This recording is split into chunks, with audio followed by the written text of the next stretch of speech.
Yeah, I mean, the inability to say no if one person has had their way the whole time could end up resulting in something that... Yeah, no, I mean, if they can say no to me, they can say it to anybody, and they do. So yeah, being a very flat organization where anybody has input is so important, and that's something that I tell anybody who reaches out, because you get a lot of questions on Twitter of like, hey, I want to get into game development. How can I do it? And the thing that I always tell people is, you know, find a way to get your foot in the door any way you can. Just start creating stuff. Don't wait till somebody tells you to do it. Don't wait till somebody pays you to do it. And once you get in there, then always be talking. Always give your opinion. Always like get involved, even if it's not your aspect of the game. If you're an animator, go give opinions to designers. If you're a designer, go give opinions to, you know, anybody else on the team, because that is what makes a good team a good team. Yeah, and we don't. Well, I say no, but you know that's. Really what you want is someone throws out an idea and you don't immediately say no, you kind of think about it a little bit, and maybe you take that idea and you build on it, and then you'll see the team take it and grow with it. So it may not be you know, the idea that you threw out, but you were the one who started it. And, yeah, I mean, so it's you know, there's a lot of that brainstorming. Have you ever seen examples of maybe a good idea that started out as like, oh, you know, I have an idea for this mode, and then it turns into something wholly different. But it's much better for it, obviously. All the time. I mean, that is, I would say almost any idea that you see in the game probably started out as something different, and or it wasn't exactly what they talked about, but it grew into that. And we'll still, hey, great job on coming up with that idea. Thank you. Maybe Robert, you can speak more to this. I'm just curious, you know. Do you think that there's been any sort of challenges of bringing Call of Duty into like the modern age? You know, this is obviously the third one, so you guys have done it, but you know, the series started off with a much sort of different pacing with the style of weapons that there are, and the multiplayer was even very different with like, you know, bolt action rifles that were doing like a ton more damage and stuff. You know, is there ever the idea of, you know, maybe toying around with, you know, a different time area? I guess we asked this question earlier. Is this the end of the Modern Warfare series after this, or is this something that there could be more Modern Warfare games in the future? I don't know, because remember to answer it exactly the way I said it. You know, right now we're just finishing up this game, and we don't start thinking about what we want to do next until that's fully done, and then we're going to sit back and see what we want to do, because you know, we need to figure that out ourselves and where we're going next. I never like to say anything's an end. I never like to put a period on anything. So we'll see. That was a good answer. You guys are good. Well, it's the truth. I mean, yeah, totally. Sort of. Twitter user Penroff4 asks, are there any new challenges with hardcore mode? Any strats for playing hardcore mode in Modern Warfare 3? Like, do you feel that it changes up the gameplay significantly? Well, it definitely does, but I wouldn't say it changes it up in any ways that's new to how hardcore worked before. I mean, obviously, you know, you don't have the luxury of the HUD. You have increased weapon damage. Are there specific challenges for hardcore, like you know, you know, get 10 kills in hardcore as opposed to 10 kills in, you know, standard deathmatch? Right. Oh, specifically challenges. Oh, I don't know. Yeah, that's a good question. Yeah, it is. I'm not sure if there are. I mean, I know the vast majority of people don't play hardcore. Yeah. You know, it's called hardcore for a reason. Yeah. It's for specific players like you and I, who are great at the game. I wish I was great at the game. I just like the idea of shooting. So actually, I think it's for me. It's because I'm not great at the game. I like being able to shoot someone in the toe and have them die, because that might be the only place I shoot them in my wild frenzy of gunfire. Right. You know. Wow, that sounds familiar. Yeah, I mean, I'm not one of those people that's like, you know, one shot, one kill. I'm like, you know, put on rapid fire gun and spray and pray that I managed to kill them. Yeah, I hate the guy that I see him first, and I'm just shooting all around him, and then just looks at me, like, one shot. I'm sorry. So if you're just joining us, I'm here with Glenn from Sledgehammer and Robert from Infinity Ward, and we're here to talk about Modern Warfare 3. We're doing a live stream coming up next. I think we're going to do some Spec Ops. Sweet. You know, if you're watching, you can send in your questions to us at twitter.com/IGN, and you need to use the hashtag MW3. And if you send in your questions and we like them and we think they're awesome, you could win any number of things. Copy of the game and some of the prizes you see before you. Although for the Xbox 360, you have to go to facebook.com/IGN and become a fan. And you have a chance to win. That really came out nice. So. Yeah, I mean, I think that, I'm sure for you guys, you know, that's kind of a point of pride, seeing something you put, you know, absolutely. a couple years of your life into. Well, not only that. I mean, we saw these designs, and we get to approve which ones we want to go on, and it's nice because that sort of quality that starts in the game is through all the products. So, Robert, it was a question I got asked earlier. I'm just curious, do you have a favorite character in the Modern Warfare series since you've been working on it, obviously for a long time? Favorite character overall? Ghost. Ghost, yeah? By far, yeah. Yeah, I know that a lot of people were big Ghost fans. I think for me, it always bothered me that I never got to see his face. Yeah. I have a hard time connecting with the scary, That is his face. That's all he has, yeah. Yep. So, let's see. Mine Twitter, was Price, by the way. Yeah, that's my favorite too, personally, Price. He is a staple. Twitter user Glocky223 It's his mustache. asks, exactly, he does people that have mustaches proud. Yes. Twitter user Glocky223 asks, does only the squad leader, or I guess he means clan leader, need elite, or does everyone in the clan need to have elite to join a clan? That's a good question. We need a beachhead guy here. To be determined. To be determined, yeah.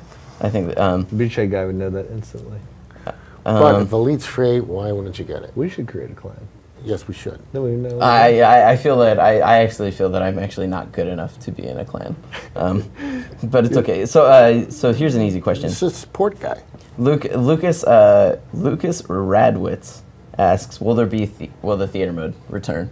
Yes, yes. Theater mode's back. We've made a lot of improvements for it for Modern Warfare 3 that people are going to notice right away. Yeah. Can you speak about any of the sort of improvements that you guys have made? A lot of it's back-end optimization stuff. Yeah. How it works with the game, how it impacts frame rate, how it impacts all that stuff. A lot of it won't back-end impact stuff. frame rate. Yeah, it won't. Yeah, how it lacks to impact frame rate.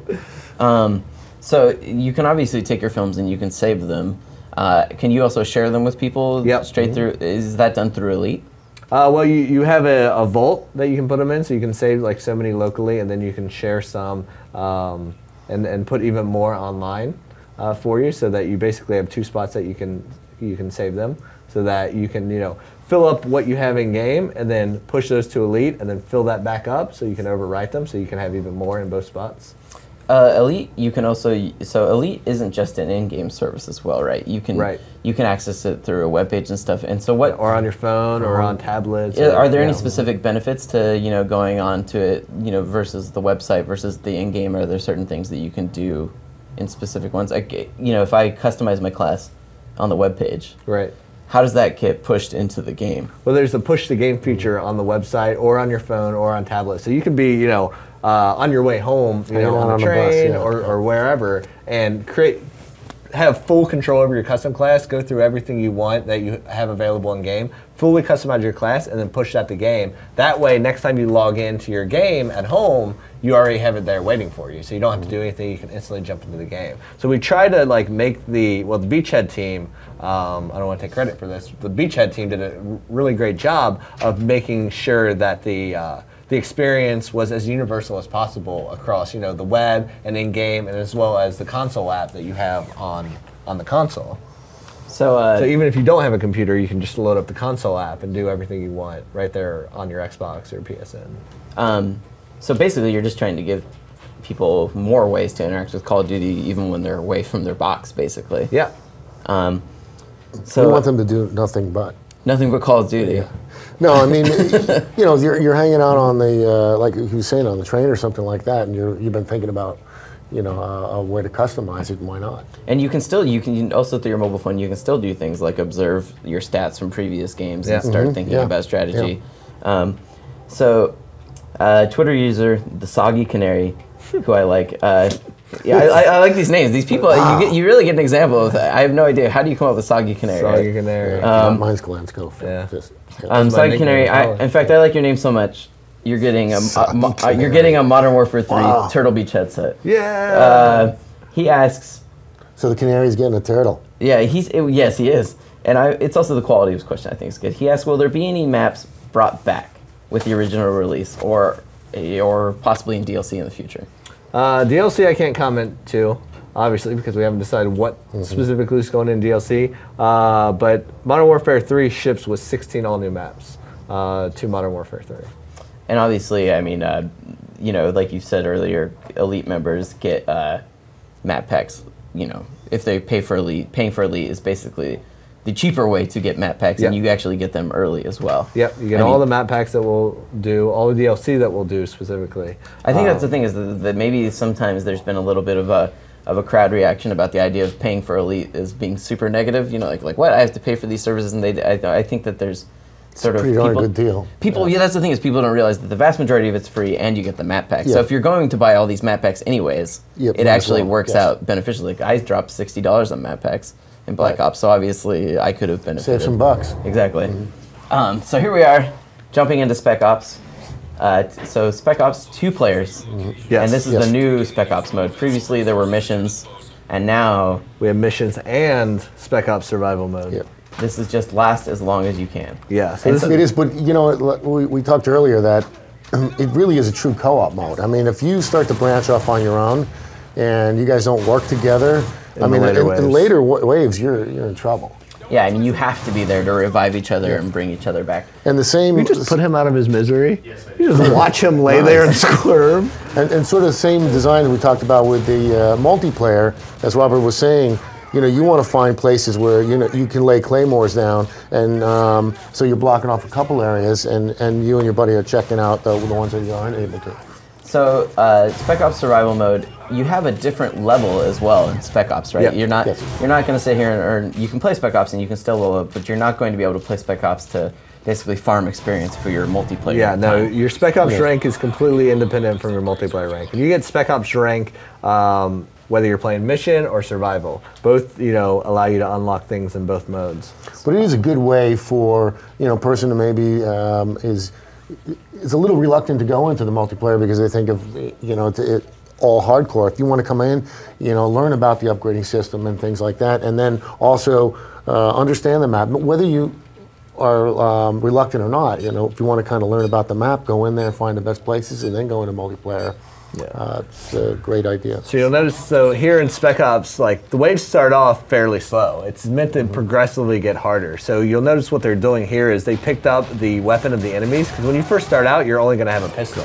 And you earn money to buy new weapons by killing guys. But what I like to do, and what they seem to be doing, is rely as much on the ammo and the weapons you can pick up from these enemies early on as you can. Don't waste your money getting ammo or doing that, because save up for, I like to wait till like I get about 30 grand, which is, it looks like what Mike's doing, is because then you can afford things like the ACR, some of the higher level assault rifles, and then just stick to that one weapon as much as possible. I like the ACR personally because not only is it one of my favorite weapons, but in the later waves you'll start coming across enemies that carry ACRs, so it helps you with like, instead of wasting your money on ammo all the time, you could be going around picking up their ammo off them. So obviously this is a cooperative mode, but there's also a little bit of a competitive thing between the two players too. You're competing for kills, competing for a little bit of cash. Right, yeah. You know? Well, you can definitely compete with each other because there are leaderboards in Spec Ops, and then there's also, you'll see how well you and your players did against each other. But you're able to you know, give your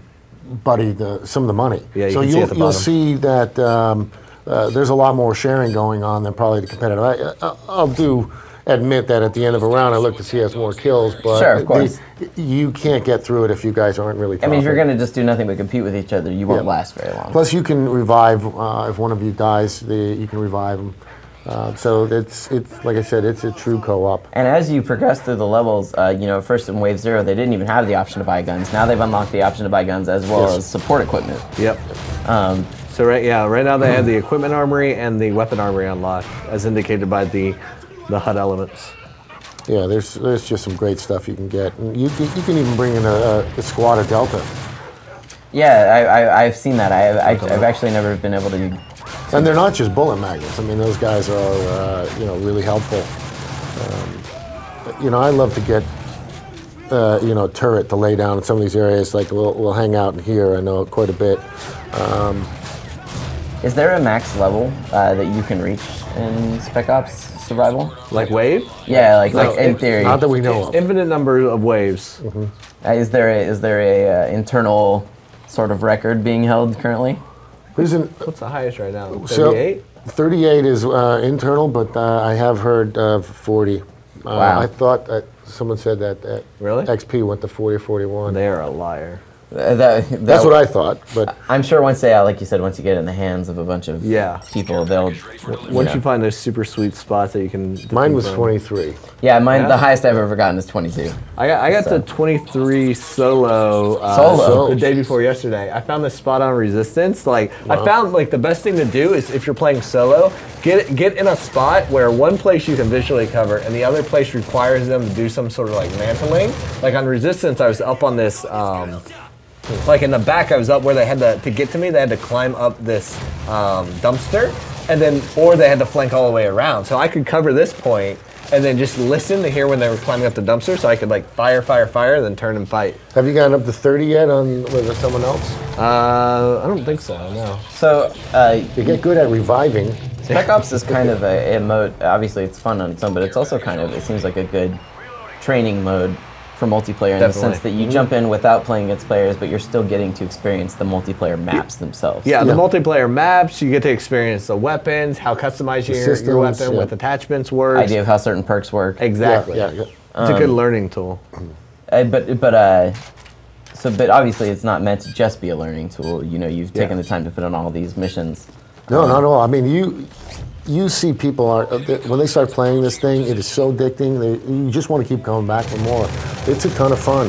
Are the one question I'm not sure whether you can answer or not is the missions in the previous Modern Warfare Spec Ops mode, they were just kind of unrelated, their own kind of thing. Are the missions in this one, are they tied into the campaign at all, or are they their own unique sort of thing? That's a good question. Well, they're not necessarily. Is that like my cue for not saying anything? No, I think you can say. Well, I mean, they're not necessarily tied into. I guess the story, but is there a narrative to them at all? There's not a overarching narrative to all the missions, but they've done some really cool things with the missions that like they're themed well for the game, for the story. And the because levels. there are some that are completely unrelated, but then there are also some that tie into the events of the story, but show you it in a different way or let you experience. I'm trying not to swear. Well, anyway, so we can move on. We can move on. There's some cool stuff that ties into the campaign. Okay.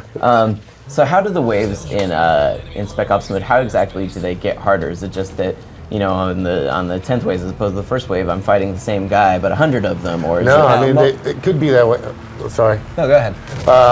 You may start off with guys that just have shotguns, and then you'll bring in guys with or attack choppers that come in. Right, you've got attack choppers, or you've got guys that are strapped with C4. Yeah. You've got dogs that are strapped with C4. We'll bring in juggernauts. I mean, it's not just more. Yeah, so not only is sometimes the quantity increased, but that's typically the last thing we'll fall back to increase difficulty. Like the weapons they're using, their accuracy, their skill, the amount of armor they're wearing. You'll see that they'll start visually changing. How well skilled they are, which relates to AI, the tactics that they'll use, the variety of enemies that will throw at you. Some really good combinations too. You're throwing a couple of guys and then a couple of dogs in the middle of that, and you hear the barking and. I like mix-ups like that, like the mix of AI types that will push you into cover, and then the types of AI that will try to get you out of cover into the guys who are in the defensive position. The Twitter user Mudrin asked a really easy question to answer, but I think it's something that a lot of people always wonder: are there bots in multiplayer at all? No bots in multiplayer. No. For having such an easy question to answer. He gets a copy of the game. Well done.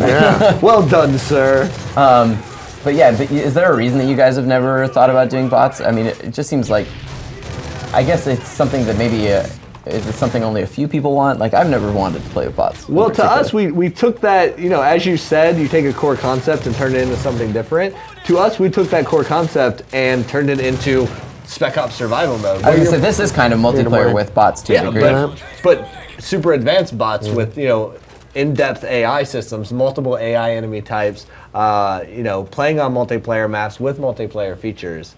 This is, to me, far beyond anything you can do with just throwing bots in multiplayer. And I guess if you threw in bots in multiplayer, it would kind of mess things up. You'd have to have a different like leveling system probably for something, because obviously people would just play against bots to farm experience. Yeah, right. Yeah. You would definitely have to, put it in a walled garden experience.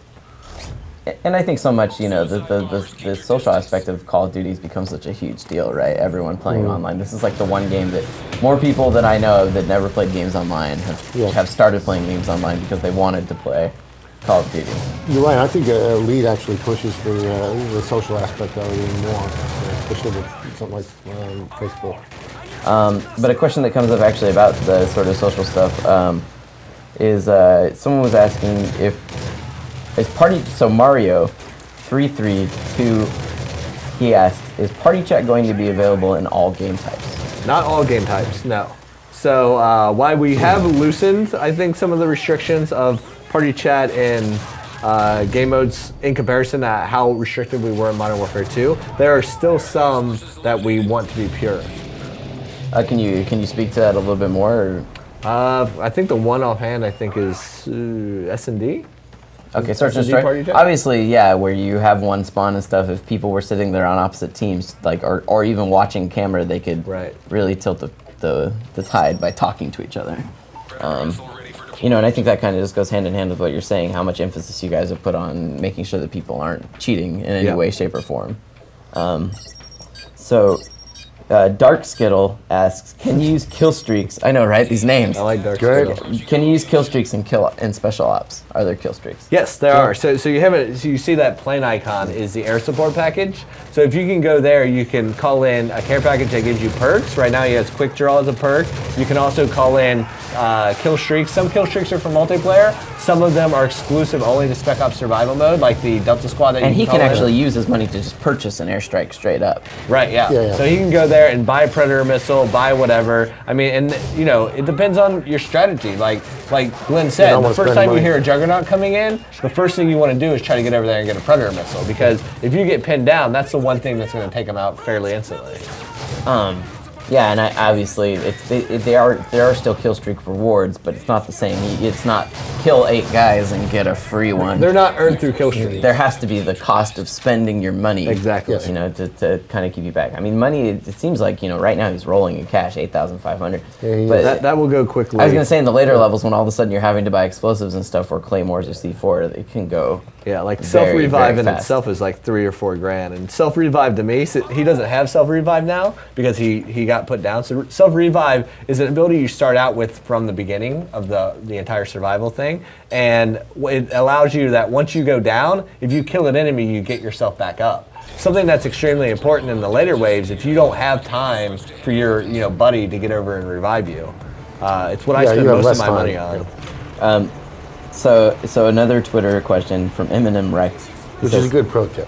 He says, are eavesdrops back now that the Xbox Party is disabled in certain game types? Eavesdrop, no. Eavesdrop is not back. See, there's a Juggernaut coming in. Yeah, Juggernauts, in my opinion, for me it was always about stopping him with C4. Yeah, letting him, luring him in towards you, blowing him with C4. So, I mean, obviously they can still take a few before you take them down. What are you going for the knife?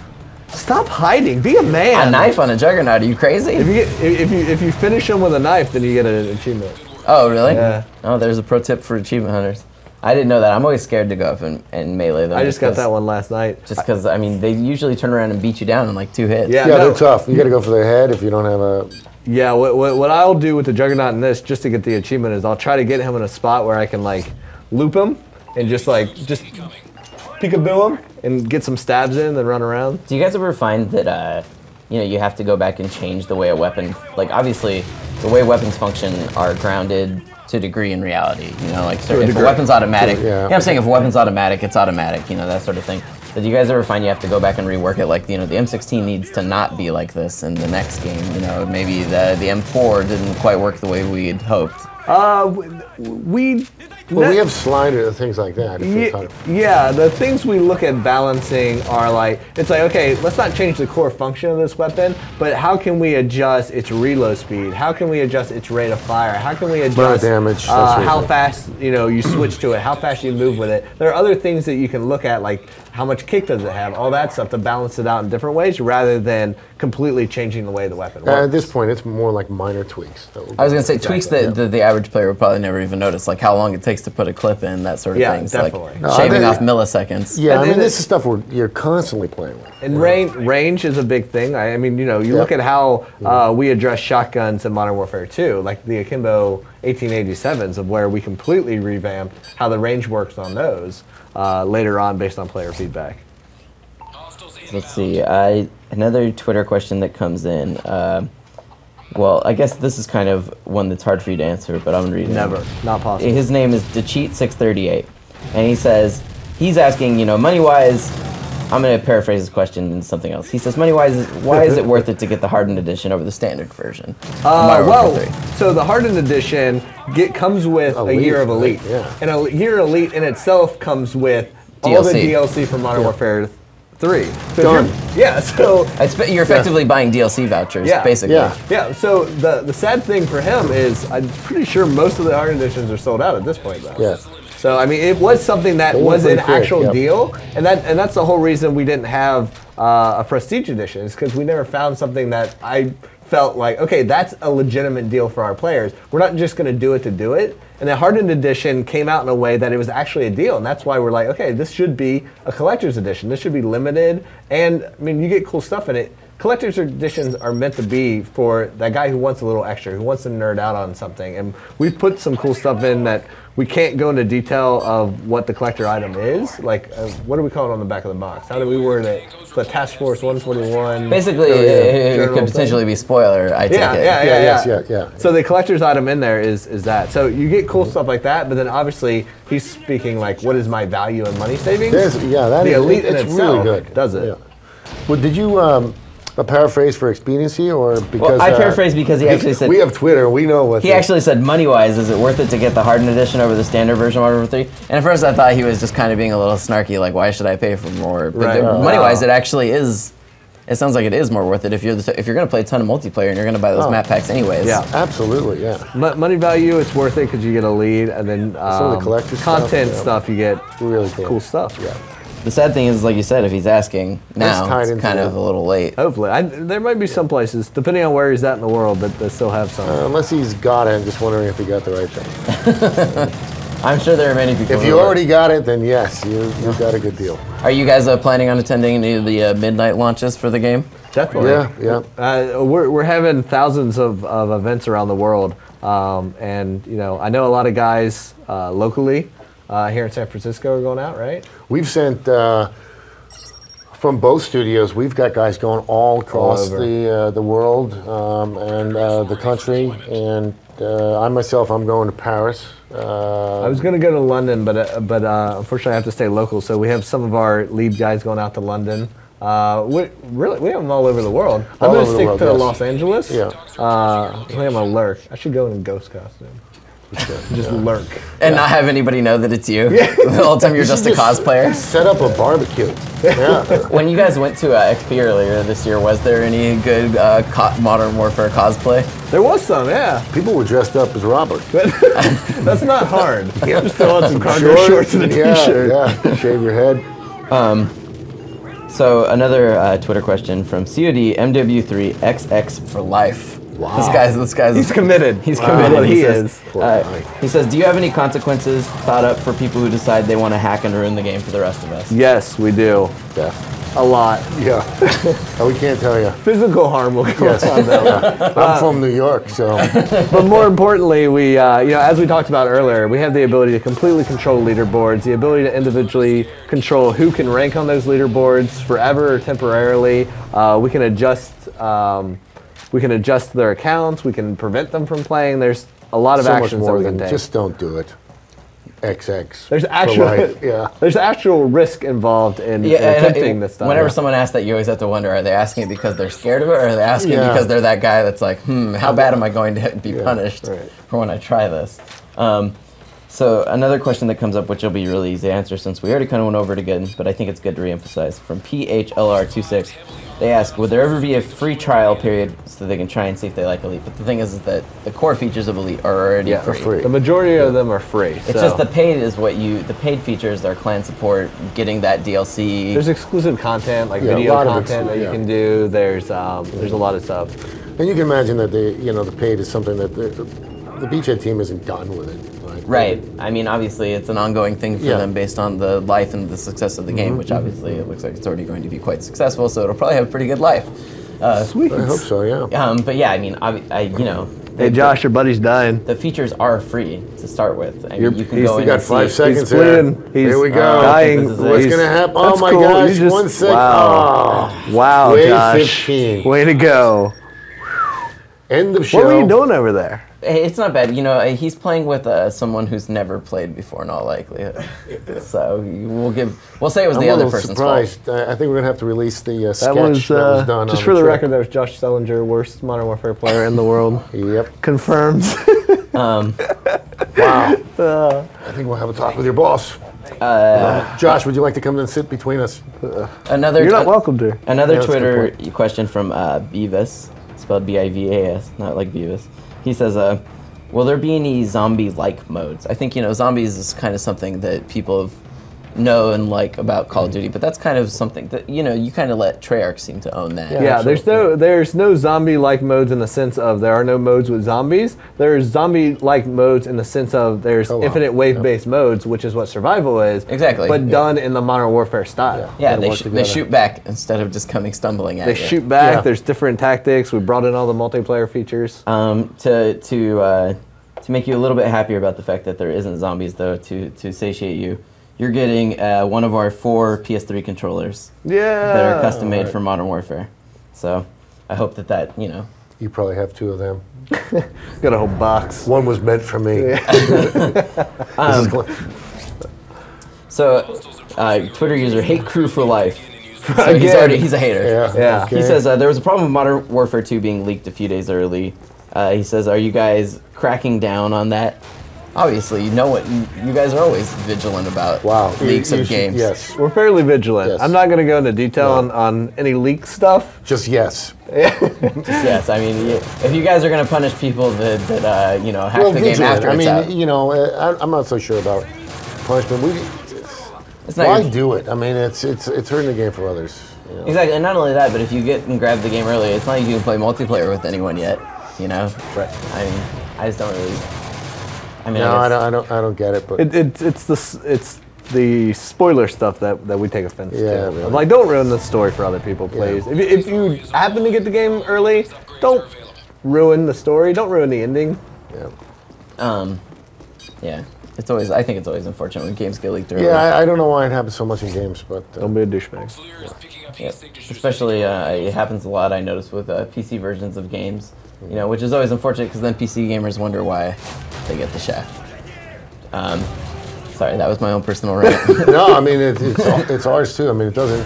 We spend 2 years on a game. You put your heart and your soul and life into it, and then somebody and you've told the team, you've told everybody, let's keep this quiet. This is great stuff, and then you get somebody who's just not thinking that way. Yeah, I mean, sometimes I think people... Now I'm mad. I'm just saying, sometimes I think people forget that even games that, you know, franchises that are successful with Call of Duty, they cost millions of dollars to make. It's not like you guys are just... Well, it's, you know, I don't know if it's a money part. It's that, you know, from a creative point of view, we care. I mean, we've spent a lot of time on hiding these things and coming up with a story or a gameplay mode or mechanic, whatever. We don't. We want you to open the box and play it the way, you know, it was intended to be done. So early on here, you'll notice, like, the best thing you can do is go red dot hunting. Because, like, you'll see how these early waves, like, for a veteran player, or, you know, they're meant to be fairly easy. So you'll see Mike goes running towards as soon as he sees red dots. Yeah, he's farming experience. Yeah, because these guys are fairly easy to get, you know. They are using shotguns only. They don't have very good accuracy. So if you can get them in groups and start getting these, like, rampage and kill streaks, like you see his rampage challenge is decreasing now. His rampage is based on speed. So you want to run into this group, kill as many of them as possible, so you're getting bonus 500. So you're getting bonus 1,000. So kill streak, what it matters is it's how many guys you can kill without basically taking any damage. Correct. Yeah. And obviously that becomes much harder along the way as guys, even the standard guys, start wearing body armor. One shotgun blast isn't going to take them out. But the challenges will change in later waves as well. It's not always just kill streak and rampage. You'll be introduced to other challenges, and the denomination that you get for them changes as well. Are the challenges dynamic, based, like, you know, they change on the fly just based on what's going on? Yeah, every wave they change. So right now they have time, you know, in between every round you get time to re-equip, set up your defenses. Or you can Me personally, I love to lay down claymores. Yeah, I mean, me too. With a partner, you can lay down like 20 claymores if you do it right. You can just create horrible killing fields. Yeah. Later on, you'll actually come across enemies who'll start laying claymores as well. So I did not realize that. Yeah, it's in the much later waves and the harder ones, because Spec Ops Survival is broken just like mission mode is in varying degrees of difficulty. So the pacing on each map is different. So some waves start off, you know, much harder. Nice. Yeah, I so far, you know, that's the thing about Spec Ops that I really like is just that it's just so it gets so crazy later on. I mean, and it really requires a certain level of team play that I think is good for people to learn if they're going to take Modern Warfare Online. You know, otherwise, if you just get used to lone wolfing it the whole time, you realize that there is value in fighting alongside someone that's a partner. And actually, you know, going back to earlier multiplayer, that's actually something I liked about the new mode Kill Confirm too, is that it encourages people to actually move as like a crew. Sort of work together a lot more. Yeah, exactly. I feel like other modes don't always make people do that as much, but Kill Confirm is like such a total it's dynamic not a lone change. wolf. If you're riding alone in Kill Confirmed, you're jeopardizing your team. So if you're just joining us again, Glen's here from Sledgehammer, Robert's here from Infinity Ward, and you can ask us your questions about Modern Warfare 3. You can find us on twitter.com/IGN, where you can send in your questions with the hashtag MW3. You can also, you should also follow us on Twitter if you don't already. You can also follow us on Facebook at facebook.com/IGN, or if you become a fan of us and you like us, you can enter a chance to win this Call of Duty limited edition special console. You can also follow us on Twitter at facebook.com/playing Call of Duty, which is actually going to be our Call of Duty focused IGN. And then you can also follow us again at twitter.com/Call of Duty IGN, where we'll be sending out all kinds of Call of Duty specific news, Call of Duty specific updates, when map packs are out, when we're doing cool features about it. They could also follow us, but I'm sure that everyone is already following Robert. You should plug your own Twitters. Let's do it. At fourzerotwo. At Glen Schofield. Yeah, I have to say, the name fourzerotwo, it has a certain amount of infamy with it. When I was playing against you in some multiplayer, every time I got killed by you, I was like, or if I ever got a kill on you, I was like, I can't believe I just killed Robert Poling. So, you are rather good at the game. I feel like killing Robert Poling. Don't worry, you're not alone. So the Twitter user Peter is Frozen asks, yeah, right? I don't think these Which things Peter? are Let's not go there. He asks, is there a type of ballistic knife in Modern Warfare 3? No, we have a throwing knife. Yeah, which requires a lot more skill. So I want to get the challenges for the throwing knife, but I feel like I'm never going to. It is so hard to kill someone with a throwing knife. Don't go there. You know, it's just so hard. Be confident. So these helicopters, like, this is all about peekabooing. Yeah. Because, you know, they'll do what's called talking guns, where one will fire and then stop and the other one will fire. So it's all about staying in cover and just popping out when you can. And right now in these early waves, you're fighting a helicopter on its own. But eventually... Yeah, they'll send out infantry with the helicopters. Yeah. There's actually an achievement if you take out both these helicopters without either of you taking any damage, you can get an achievement. So multiplayer achievements are... The achievements pretty evenly split between single and multiplayer, or is there more of a... We don't do multiplayer achievements. Yeah, Spec Ops, sorry. Yeah, I wouldn't say they're evenly split. I don't know if they're evenly split. No, they're not evenly split. But there's a good amount of Spec Ops focused achievements. Do you feel that Spec Ops is viable to be played by yourself? Definitely, yeah. It's fun. It's a very different experience. Yeah. It's challenging and it's in a different way because especially the later waves, you really want that teammate backing you up because it's very frantic when you're alone trying to cover every angle. So it's a different kind of challenge, but it's a lot of fun. You can play the mission modes by yourself. Oh yeah, so I guess maybe would those be particularly challenging by yourself? Yeah, they're different, right? It's a completely different animal in some cases. So another Twitter question from Pro Chaos. I love Pro Chaos. He says, do you get to keep the maps if your Elite subscription ends? Like the map packs that you would get through Elite? It's a good beachhead technicality. We'll find out. We'll get back to you. But I think there's good news associated with it. Yeah. But I don't want to speak for them. Well, yeah. I'm not so sure either. But who knows? The correct answer on our part would be no, but I doubt it. Well, we don't have the answer. So again, if you're just joining us, we're watching Modern Warfare 3 Spec Ops mode here in the new survival mode, where two people basically go and try and survive for as long as they can against every enemy wave that are increasingly difficult. They were doing really well in the last one, except for until Josh messed it up. Josh Schellinger. Yeah, do you guys find that there's like a good place in every level that kind of feels like the place to hole up, maybe? I think it depends on your the person that you're playing with, and I know that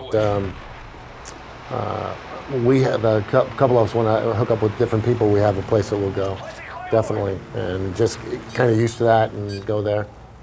Yeah, I find that there's usually a couple places that are good to kind of hole up in, but usually they're kind of far away from the armories. Yeah, I was gonna say, it was their armories and stuff. They're placed in very specific spots for a reason, right? Yes. Yeah. I mean, because sometimes you really have to go out of your way to get them, and that 20 seconds isn't always enough time to get back to the. Yeah. I always feel like though we'll try and set up a place close enough, and try and you can always get just about close enough. Yeah. But see, this one, like, they're defending here. Right now, they're doing a fairly good job of it, but like it's such an open area with not a lot of cover points, and they could literally come from 3 angles in this one. Yeah, your back's covered, but you know, guys could also come up out of the subway just to the right. Your right, you know? yeah. I mean, they have Claymore covering it, so you have to think about, you know. And in designing these, you know, these points would always be being moved slightly. I mean, they're always kind of adjusted where they would be, where the right place to be. Yeah, and a lot of iteration. Later waves, I'd like to get extreme conditioning perk from the air support armory, because that's really good for what you said. When the later waves, when 20 seconds isn't enough to go get ammo, like extreme conditioning helps you get there faster. Another Twitter question from another fantastic Twitter name. So fantastic, in fact, he's winning a Turtle Beach headset. Wow, just for the name. Just for well, the question's also good. I mean, but his name is Rasta Primavera instead of Pasta Primavera. Wow, that is so yeah, that's good. He says we should have an overall at the end of this who's got the best name. He asks, will players be able to prestige in Modern Warfare 3 Spec Ops? In Spec Ops? No. I'd be amazed to see someone reach even the highest level. I've played quite a bit of Spec Ops, and you're still not max rank? No. Yeah, it takes some time. No, yeah, Prestige is focused on multiplayer. So in one of the things that I think is important to know in Spec Ops is if a teammate dies, if one teammate dies, both players lose, correct? What? Yes. Yeah, so if one player dies, yeah. Now it's all survival. We saw it happen here with Josh Schellinger earlier. But yeah, you want to get in there and save the other guy. Yeah, that's why it's so essential that you don't let a buddy bleed out, as Josh would do. Because if he bleeds out, it's game over for everyone. You can't just be selfish and lone wolf it like some people love to live their life, not thinking of others, just playing for themselves. Josh was selling. Josh. Another Twitter question from Dat Nasita Kid. He says, are there maps that are only for Spec Ops? The answer is no, right? It's just that they're for mission mode. Missions they all are. But in Spec Ops Survival, no, it's you're playing on all the multiplayer maps, the 16 multiplayer maps. You know, I know that you guys can't speak too much about DLC, but is Spec Ops something that people can expect to see expanded on in DLC as well, possibly? We have the option. Okay, the option is there. We have the ability. Yeah, that's a good answer. Well, it's a politician, yes or no?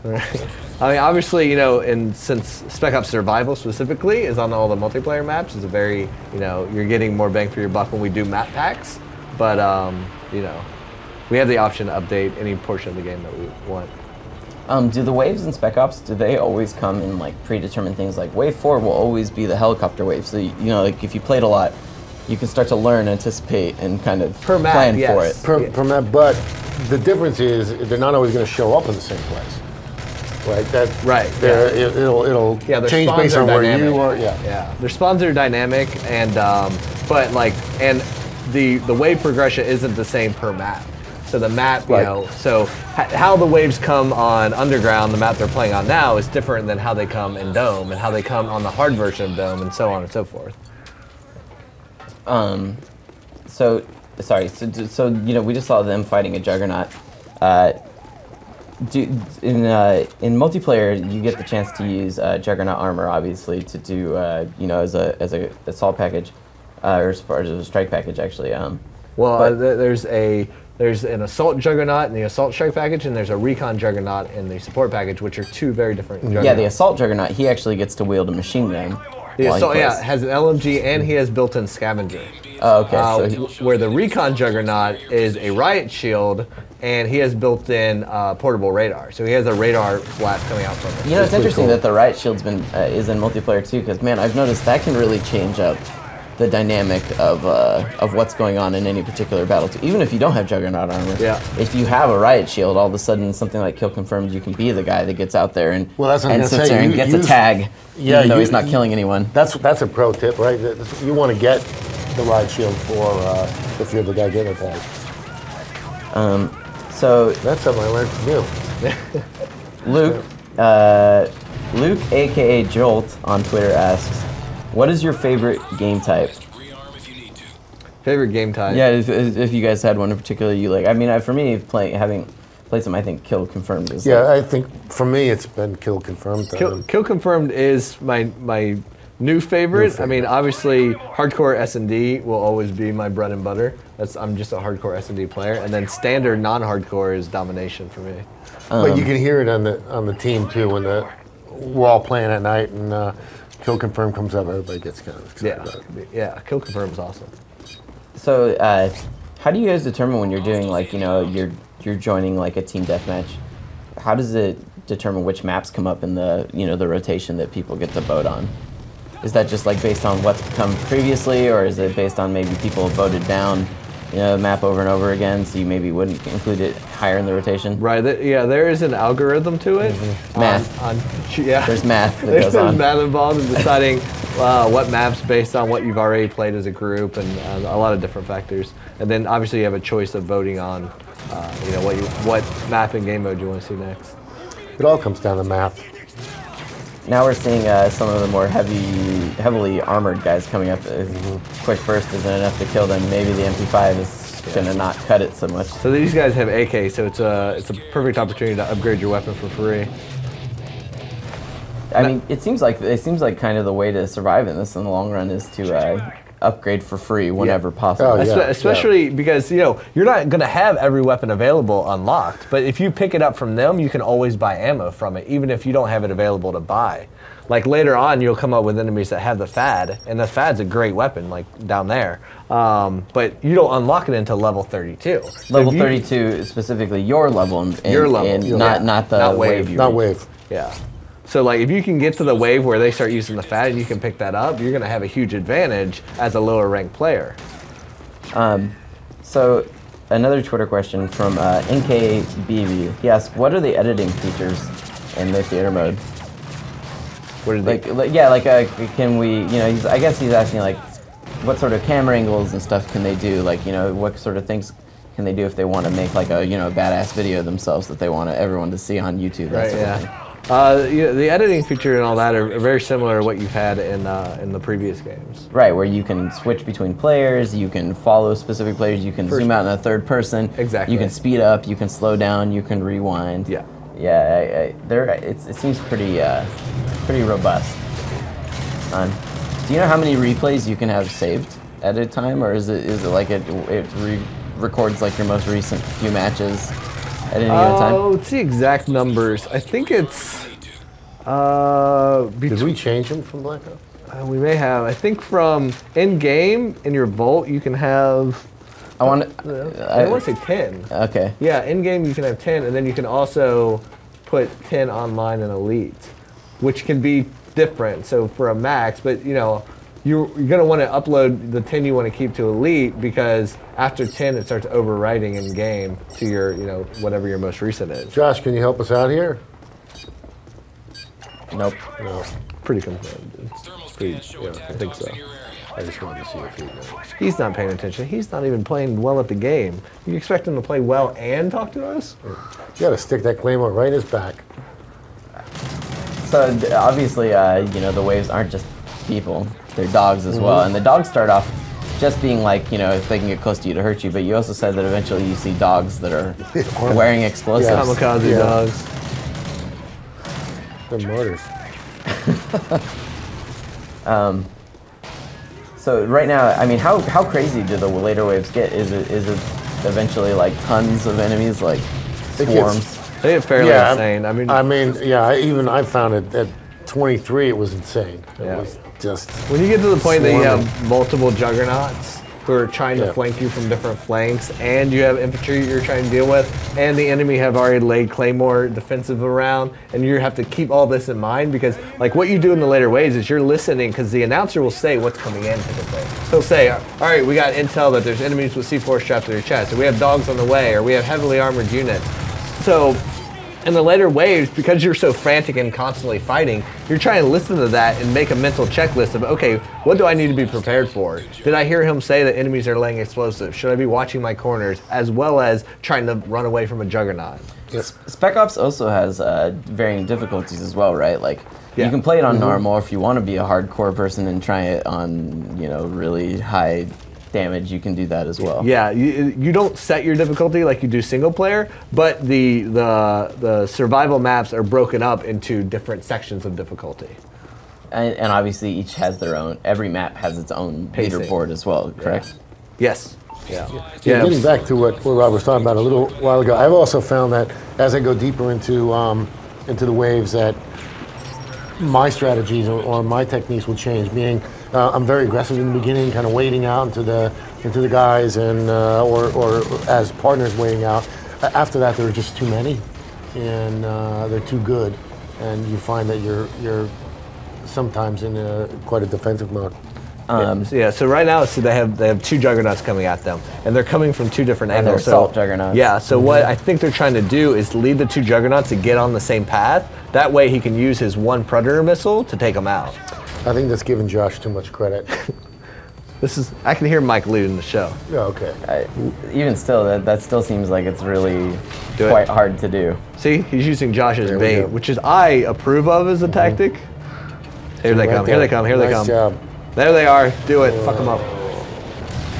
Wow. Nice. Yep. Man, I didn't even realize that. Good. So that really does make the money way worth it. Predator missile's expensive, but so you spent $3,000 to take out two juggernauts, which probably meant you didn't waste all your ammo. So now you don't have to spend the $750 to redo your ammo. You're a genius, Mike. You're gonna be so hot right now. So Twitter user lol, it's you again. Whoa. He asks, have you guys ever considered a map creator or editor?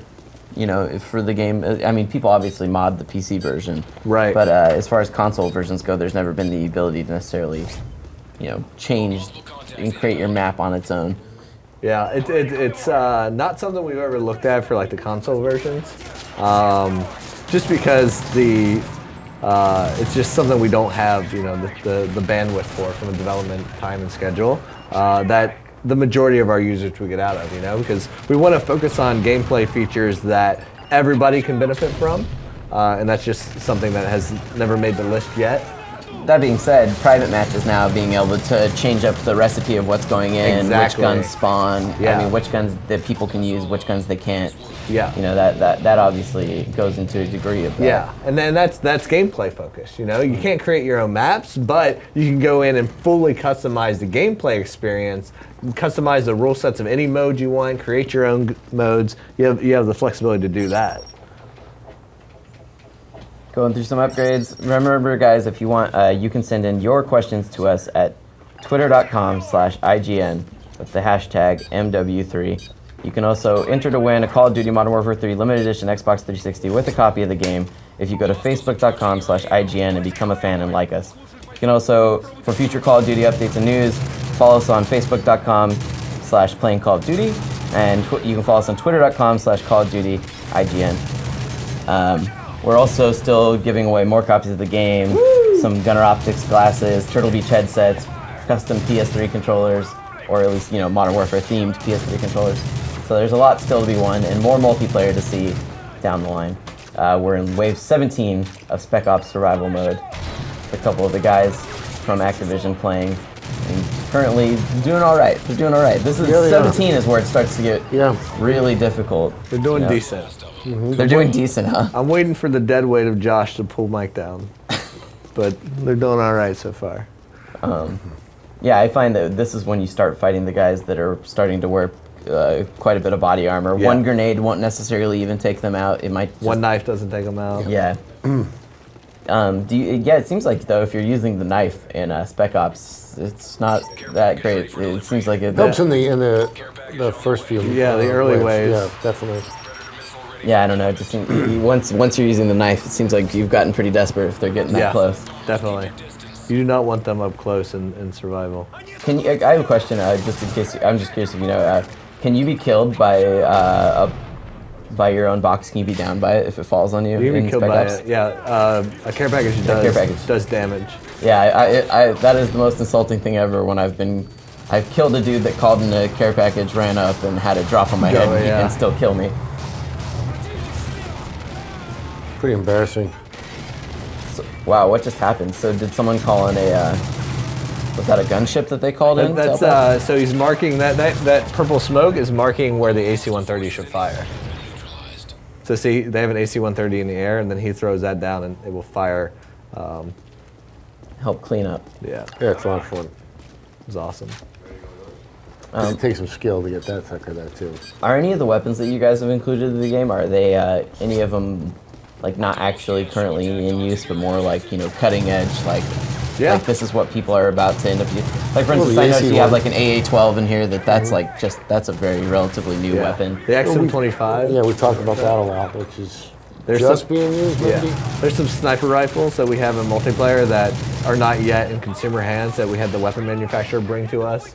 I was gonna say, so do you guys actually get to see these guns in person, hear them fire, do all the really, the fun things in life, like or fire them? Yeah. Yeah. We try to. Is the dual scope being widely used? No, I think only. Because we heard that from Delta, right? Yeah, Delta operators. Yeah, I think the dual scope's actually a really cool feature. If you're not aware of what that is, it's basically an ACOG scope that you can like flick off the back half of it, and then it becomes like a red dot.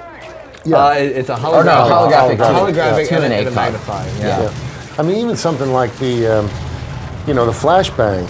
Nice. We've got the 9-bang in there. And that was from Delta going, we don't use the flashbang, we use the 9-bang thing. Nice. It's a nice bang. I have to say that, I may write about video games for a living, but I definitely envy the stories where when you guys get to say, we went to France to do research to make sure we made, these things look right, or we got to shoot these really cool guns. Yeah. I'm sure those are the days where the job is totally, it's a great, it's a great way to make a living. I mean, you're creative all the time. You're following your passion. I mean, it's hard work, but I wouldn't give it up for anything. But you get to blow shit up sometimes. So get to blow shit up. Twitter user D_Thomas 32920, probably his zip code. He writes and he says, "How will server selection work?" He says, "I heard it would change hosts after every match." No, it doesn't change hosts. It wouldn't randomly change hosts. What the game does is it will always be looking for the best host. So if it determines that there is now a better host to improve game quality, then obviously it's going to switch to that host. In between matches, it wouldn't dynamically do that during the middle of the game, unless the original host left, of course, and then it'll try to find the best host. Do you know on the PC version, is it also using hosts like peer-to-peer, or is it? You have an option for both. So you can match make into public lobbies on the PC, or you can use the server browser to find a dedicated server that you want to join. And obviously, dedicated server is not peer-to-peer. Would you guys have 3 on that one? Yeah, 3. This is I know this nice. Is wow, nice job. So they're now like 2 waves from the farthest I've ever been. So another Twitter question.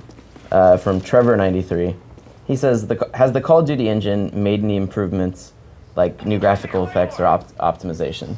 Oh yeah, if you look at the game right now, if you beat it with 2, which was a beautiful game, you would see that the graphical fidelity is, we have so much more detail in it.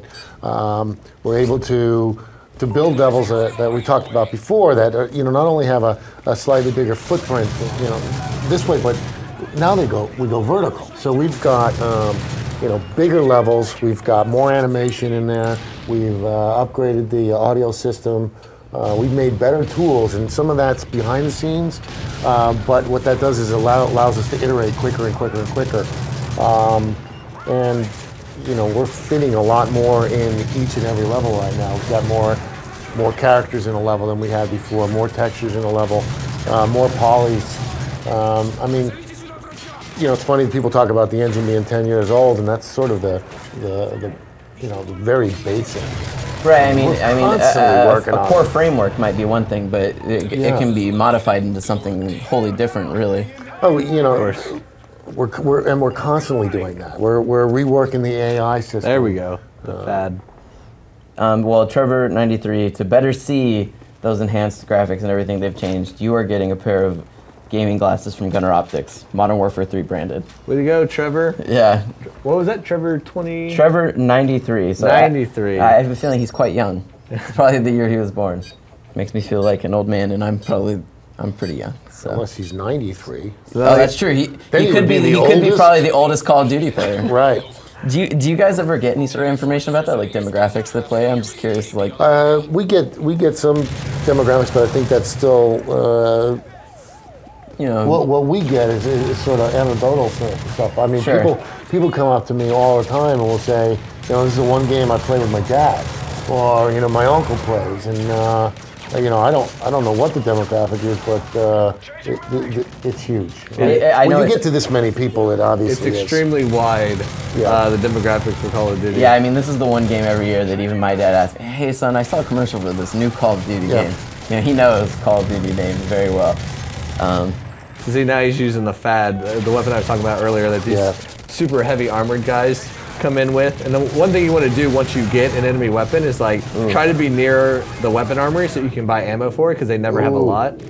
Could this be the Josh moment? It happens. So I've just 22. As high as I ever get, not bad. I think now here in a couple of minutes we're going to switch back up to some multiplayer to close out the live stream. By close out, I still mean you have an hour and a half to send in your questions to twitter.com/IGN, hashtag Modern Warfare 3. I'm getting bed sores. Hashtag. We have Glenn here from Sledgehammer and Robert from Infinity Ward to answer your questions, or until they die from using their voice so much. You can die from that? Yeah, Wow. You can. It's a very little known thing. Oh my god. So you can also. It's never going to happen to Robert. You can also enter to win this really cool limited edition Call of Duty Modern Warfare 3 Xbox Slim with a copy of the game if you go to facebook.com/IGN, become a fan. You can also follow these guys on Twitter. You're at fourzerotwo. At fourzerotwo. And you? At Glen Schofield. At Glen Schofield. I got to come up with something. Well, there's nothing wrong with using your actual name. No, but it's nothing like Soggy Butt or whatever. Soggy Canary, that's what it was. Soggy Canary and Sketchy Cinema. Yeah, Sketchy Cinema HD. HD. Yeah, that's right. Yeah. Well, now you're crossing the line. There's some things left unseen. So another question that was asked, but I actually don't know the Twitter username. He was asking, why was the choice made to allow only two player people to play Spec Ops Survival instead of, say, 4 people? That's the experience we were looking for. We found that 2 players really forced you to rely on that buddy. You couldn't just go off and do your own thing. It made it a lot more challenging, and that's what we were looking at for Spec Ops Survival, is it to be that 2-man team that had to rely on each other. And then at the end of it, it made it where everybody on the team, the 2 guys, were essential to completing the mission. There wasn't like 2 guys who were running the show and then this one guy who was all right and this one guy who was just tagging along, not really doing a lot. It was meant to be very challenging for that 2-man team. Yeah, we really wanted to make the, true co-op game. And, you'll hear about other, games that say they're co-op, and we didn't want to have it feel like it's just 2 guys playing together. We wanted them to, to force that teamwork. Along the same lines with co-op and stuff, have you guys ever kind of toyed around or considered the idea of taking the game and actually making like a 2-player campaign, like throughout the whole start to finish? We didn't talk about it on this particular game because it would, in my opinion, you either design it for 2-player or you design it as 1-player. Or maybe the experience is going to change in either one. So at this point, we felt like we do have something for everybody in the game with the single-player campaign, the 2-player co-op, and then the multiplayer. So there hadn't been talk about trying to make campaign 2. And Modern Warfare 3 still supports a split screen for online multiplayer as well, right? Yeah, so you can do online split screen for Modern Warfare 2. But like you said, yeah, that single player is meant to be that single player experience, a very cinematic experience. Yeah, I guess if you design a game for 2 people, you wouldn't necessarily be able to direct people's attentions and frame specific shots totally different certain experience. Ways. Yeah. So we took the moments that we wanted to do in co-op that worked really well and were designed specifically for co-op, and that's why we created the Spec Ops mode in general. Another Twitter question that comes in.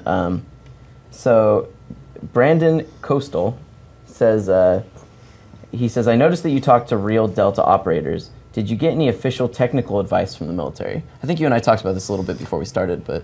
Yeah, quite a bit. I mean, I'll give them one example that we said before, which is, if that's what they mean by technical, but we have to take out the sub in the harbor level, and we were talking about how do you take out a sub, and within the team, we thought, well, we want it to submerge. We'll just put it near the propeller. When we talked to this was the SEALs guys at the time, they laughed and said nobody gets near the propeller. What you want to do if you want it to breach, what you have to do is you have to put it on the tail fin, and so that's exactly what we did. And we'll try and come up with this. We want to be as close as possible wherever we can, so we'll talk to them about this. So. Yeah, I mean, I feel like the Modern Warfare series in particular has always kind of tried to balance between being realistic whenever possible, but also never letting that get in the way of being fun, right? You're not trying, absolutely not trying to be a simulator. Yeah, I mean, and these are like that particular one was actually worked out better for gameplay than getting sucked into the propeller. Yeah, I'm sure that would be a really enjoyable experience. Yeah, awesome. Constantly. Well, it's like if you watch a any kind of movie or television series or something, and let's say they're portraying something that you know a lot about, a game maker, and they do it wrong. You always feel like, why don't you just do your research and get not only that, but I know from personal experience with my dad in the military that there are a lot of military people that play Call of Duty. Oh, absolutely. And love it. Yeah. So I'm sure, to them, they're like, what? That's not how that gun operates. Or, or I've heard anecdotal stories, too, about, like levels where someone jumps into a Jeep and, like, turns it and starts it with a key, or a Humvee starts it with a key, and it's like, what? We don't use keys. Like, no one on the battlefield looks for keys while they're getting shot at. So here's... Actually, he's doing some of the loadout stuff. These are actually some of the new tactical things that, if you want to play the tactical strike package, that you can do really interesting. The trophy system I love. Like, trophy system is, I think, one of the essential things, because we were playing, recently, and we were playing Domination, and like, what you'll notice is like, when people first start off, they stick to the stuff they know. They're putting like Predator missiles in their strike packages. They're putting the equipment that they know in their strike packages. And like experiment with the new stuff, because trophy system is like a huge tool when you're playing Domination. It's great anytime you have to plant a bomb or do anything, even sabotage. The first thing people are going to do is throw in grenades. Exactly. As soon as you get on that dom point, as soon as somebody knows you're planning, they're going to be trying to throw in M203 rounds. They're going to be trying to throw in grenades. And this is a great deterrent to noob tubes, because not only do we rebalance noob tubes so they're less effective, like the damage grenade launchers do is so much less than what it was previous, but this is great because it will take out explosions in the air. Frag grenades, M203 rounds, whatever, which is going to give you that few extra seconds you need to finish the plant, to capture the dom point and get out of there alive. I'm also a huge fan of the new perk, the one that's called Blast Shield. That basically effectively does like what you're wearing a flak jacket and some of the previous ones did. I mean, just being able to basically take an explosion can get you such a cool tactical advantage over people where they throw a grenade, they see the thing, they think like they rush in right behind it thinking you're going to be dead, and then you're not. Like, so Specialist is also another strike package that I think is really cool. It's one of those ones that you look at it and you think maybe it's not quite as rewarding immediately, but being able to basically stack on additional perks that you get as you get kill streaks, like all of a sudden you can be a guy running around with 6 perks. It can make such a crazy difference. And there's so much strategy that you can put into, you know, how you plan out your specialist strike package, so that you're not wasting your custom class on perks that you're not always getting a benefit from, you know. So you can, you know, in your custom class, have the 3 perks that you always want to be getting benefit from. Like he's using Blind Eye Pro, Hardline Pro, and Marksman Pro, and then use the strike package specialist to get the other perks that you might need later on, because Scavenger, you don't need at the beginning of the round when you already have a full magazine, but you're going to need it after you've killed a few guys, you've gotten to the flag, and now you're running out of ammo and you need to get back to your base. Scavenger is a good thing to have activate then. You know, speaking about perks and strike packages and all that, you know, I know some of the things that people have complained about in past Call of Duties as far as, you know, like one team starts to get on a victory, and then all of a sudden they're calling in attack choppers and everything else, and they're getting on a line side victory. How do you guys balance out making sure players feel rewarded for kill streaks, but, you know, also making sure that you're not just making it to where, you know, the good team starts to win and nobody has a chance of coming back? You know? Yeah, well, that's when you look at, you know, you balance out, you know, what the kill streaks are, like what the air support is, how you can damage them, and then making sure that you're giving the other players, and that's why we have things like the support package, and that's why the support package doesn't reset upon death, because it's so the guy who isn't good at getting a lot of kills, who's probably dying a lot, giving that kill death ratio, or who's getting killed by a helicopter over and over again. Exactly, you're giving him the tools to unlock very early on a SAM site, so he can fight against that air support, he can take it out, so that he can start contributing to the game in a way that he's good at. Twitter user 3D Gaming X asks, he wants to know, is this a good game for new users to the Call of Duty world? Definitely. I think it is probably the best game for new users because it has things like Spec Ops Survival Mode that allow you, if you've never played multiplayer in Call of Duty before, it allows you to be exposed to all the staples of, like, you know, because Spec Ops not only lets you learn the maps, let you learn the weapons, but it also introduces you to very basic things that all of us know of, like, oh, I need to pay attention to the mini-map. Red dots are an important thing to, you know, look out for. Those very core mechanics that, you know, if you're brand new to the franchise, you just don't know, you just don't get. Well, and I don't know how much you can speak to it, but Spec Ops is that's its goal, right? I mean, if you play single player, and the thing that you will be encouraged to play is Spec Ops, right? Like, isn't that how it works? It's a good, if you are new to it, it is a great bridge to multiplayer, but in and of itself, I mean, you know, somebody could just buy the game and play Spec Ops with, you know, think about 32 maps in total with 16 on mission and 16 in survival mode. It's a game in itself. But he's also talking about just getting into the game for the first time. You know, Modern Warfare is one of those games that you can pick up and play, and you know, it's got, we lead you into the game. You know, we're not going to just kind of drop you off. It's very, very intuitive controls and smooth. And I think that anybody for the first time are going to pick it up and play. They'll understand the controls, and the story is going to be something that they'll be able to follow along with.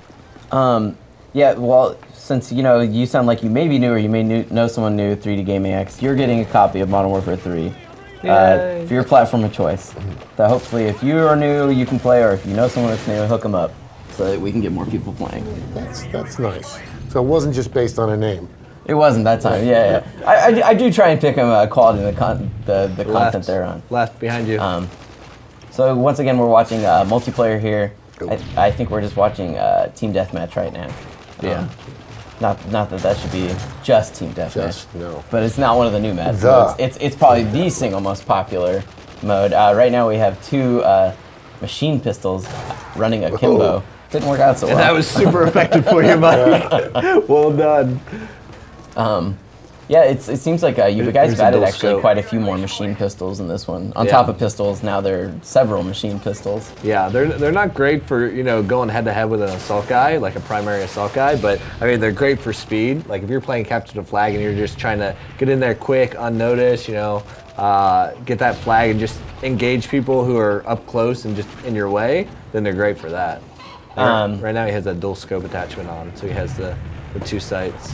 If you guys have any multiplayer specific questions, remember you can send them to us at twitter.com/IGN with the hashtag ModernWarfare3, which you see on the bottom of the screen right now. You can also follow us on Facebook at facebook.com/IGN, where you can enter to win our Call of Duty Modern Warfare 3 limited edition 360. So yeah, so here we are. watching way more multiplayer. He's not doing so hot. But I noticed that with machine pistols, it seems like there's a trade-off. They may shoot automatic, but they have almost all of them seem to have a little bit of setup time when you pull them out. They're not quite as fast as slinging out a pistol. No. Yeah, they have setup time. Their accuracy is pretty shit. Kind of like Mike's playing right now.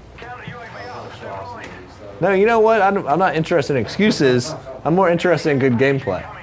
So you can do it, play. I don't blame him. I thought it was Josh right for a while. Right now, he's facing off against some of the better Call of Duty players, not only in the office, but also, you guys have your community manager from Sledgehammer there, who's tearing it up, I'm sure, as well. I mean, that's the thing is we've had to dial him down a bit. We tied back one of his hands.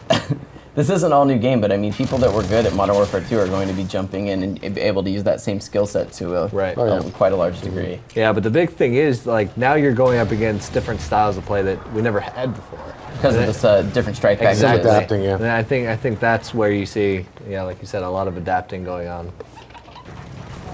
Well, it's good. I mean, no one, it's like you said, I think there's a lot of people that start to wonder, like, this is the third Modern Warfare, why do I, what makes this different from Modern Warfare 2? What makes this different from Modern Warfare 1? Yeah. And so it's things like strike packages and stuff, which maybe to someone who only casually knows the franchise may seem like not that big of a deal, but when you tell someone that plays a lot of Call of Duty that, they're like, oh my god. Well, yeah, the weapon proficiencies, and just, you got to think of just adding a whole new survival mode. Out of there. I mean, there's a lot of new stuff in this. Oh man. Airstrikes still coming in from the very first game. Still way too effective. I also know that you guys have changed sort of the damage graphic too. I mean, the way that I'm saying the way the damage is displayed is you take damage on the HUD. Yeah. Yes. It seems like it's been dialed back a little bit to be a little less visually. Less jellyfish. Yeah. It looked like there were times when if you were getting hammered, you didn't know what you were looking at. Yeah, we're always looking at stuff like that whenever we're designing of how we can tweak it. There you go, nice. We go through every inch of the game, from every HUD to every menu, every character, everything, and try and give it a fresh coat of paint. Oh, nice. Sense. So I don't know if Robert, maybe you can speak more to this, or I'm sure you know too, Glenn, from working on it. Was the story of Modern Warfare 3, was that written all at once? Like they knew start to finish when the first game was conceived that it would turn into this 3-part thing? No, not at all. No. Okay. That I do know. Yeah. Yeah. Because we sat down and we wrote this story together.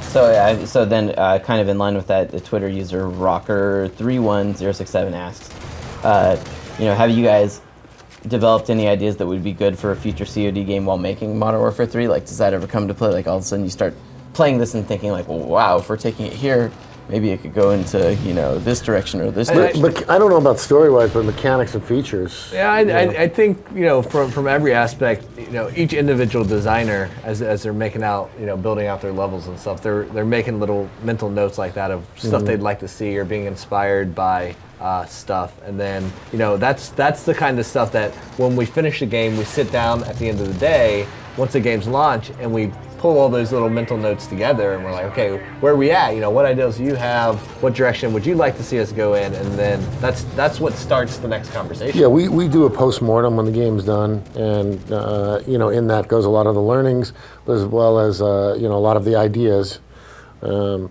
Mike, you're embarrassing me. Yeah, he was. I feel he was against a particularly well-made opposing team there.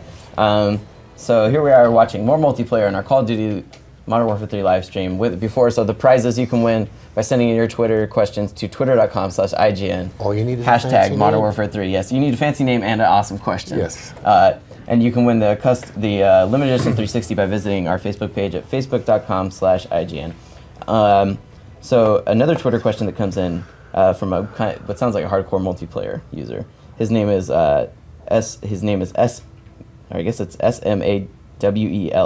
He says, will there be custom mapping controls throw it out on the consoles, or will we be stuck with pre-made control modes? You cannot fully customize your mode. We have a lot of pre-made options that you can go to. A lot that we're inspired by feedback from our community. Some special needs players who contacted us, got special things. So we listen a lot to what the community are saying and what they're asking for, and try to bake those into the presets. But we don't do fully customized controls. I'm just curious. Is it because is there a reason for that? Like not doing fully customized controls? I mean, I don't care. I usually just play default myself. A lot of people play default. A lot of people do tactical. And then it depends on what you're looking for. But it's, we design the experience based on controls just as much as anything. So another question comes from a Twitter user, Famous Gamers. And he asks, when will the first community playdates be available for Modern Warfare 3 and Xbox Live? He wants in. I don't know when the first official ones. Obviously, we'll do a lot like launch week. I mean, I'm sure you'll be playing like all the time. I'm playing. Well, I'm playing now, and I will definitely be playing midnight of of launch, and I don't plan on getting off until you have to. Yeah. All right. Well, Famous Gamers, not for your name, but for your question. When will the first community playdates? Well, we want you to be able to play in that community playdate, so you are getting a copy of Modern Warfare 3 for the platform of your choice. But you need to get a better Twitter name to win the better prizes. Right. Let's be honest. Yeah, actually, we're going to get a used copy. Yeah, you get a used copy. I'm sorry. Here we are watching. Now we're watching Dominate. So, yep. Dom on.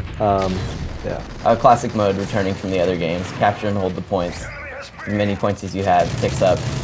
First to get to the goal win. So you see now Mike's using a custom reticle, which reticles are another thing you can unlock when you rank up your weapon. So you get attachments, weapon proficiencies, camos, but you can also get customized reticles.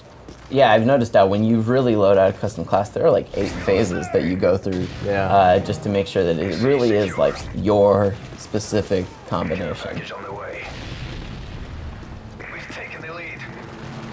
Someone calling in a care package. I think right now he's using the Omega reticle. So I've noticed you can call in a care package, but then with I think it might be the support strike package, you can also call in where it drops like 5 care packages at once. Yeah. It can really help out the whole team. Oh, another one of your strike packages that I've noticed that is the new bane of my existence is that you can now call in fake care packages. Yeah, a decoy care package that will blow up in your face. Yeah. I cannot tell you how many times I've been lured in by that. I'm like, oh, awesome, someone left this out for no reason. Yeah. And for some reason, it's decided not to gather it. What I love to do is throw the decoy package on like a dom point. So because when they're there capping that dom point, they're already laying there. They cannot resist opening that care package. And when they do, they're going to take out everyone who's trying to cap that point. Yeah, I just like them just because my immediate need, like the feeling when I see them, is to get greedy and want to just take it. Yeah. But I'm glad that he shot them. Every time I always get greedy and try and knife someone, it almost always never works out for me. To work out against you? Yeah, it almost always does. So how do you guys work out the spawning when it's like, do you typically try and spawn people near the capture points that they're holding on to in Domination? On spawning? Yeah. You're looking at 2 things. You want to spawn them whenever possible near teammates, as long as those teammates preferably aren't in danger. And away from... And you want to spawn them in safety. So obviously you don't want to spawn them in some place that they're going to get killed or damaged immediately. Another Twitter question from Hotsy Totsy. This Twitter name's good. His name's Hotsy Totsy Beanie. And his question is... That's Josh's name. He said earlier, you guys said, and I think you guys, he means Glenn, you said that the specialist package made you the, in quotes, ultimate weapon. How will this balance the game? And I think you were mainly talking about like... No, I wasn't. It's not necessarily better than the other ones. It's not what you were trying to say. No. What I was saying was, I thought we said something about Warrior, but it was... I think that... so the guys, they want to put a challenge on each other, are going to be playing that. But... the specialist it's still package... pretty balanced.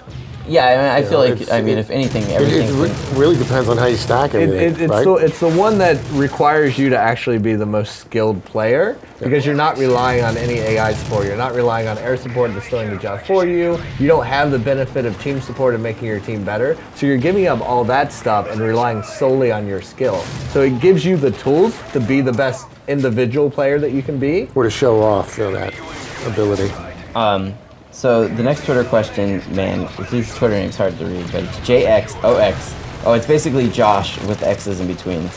I see JXOXSXHX. We knew it. He says, why did you decide to put death streaks in Modern Warfare 3? Death streaks are one of those things that, you know, it's meant to give that player who's getting dominated an upper hand.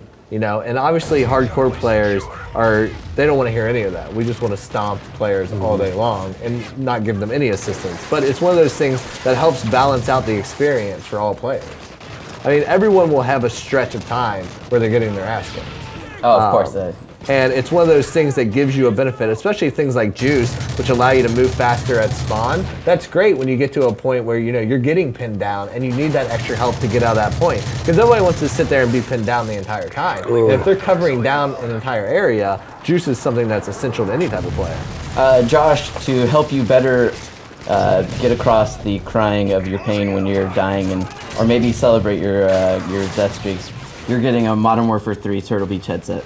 The last of them, I don't think he's celebrating that. Wow.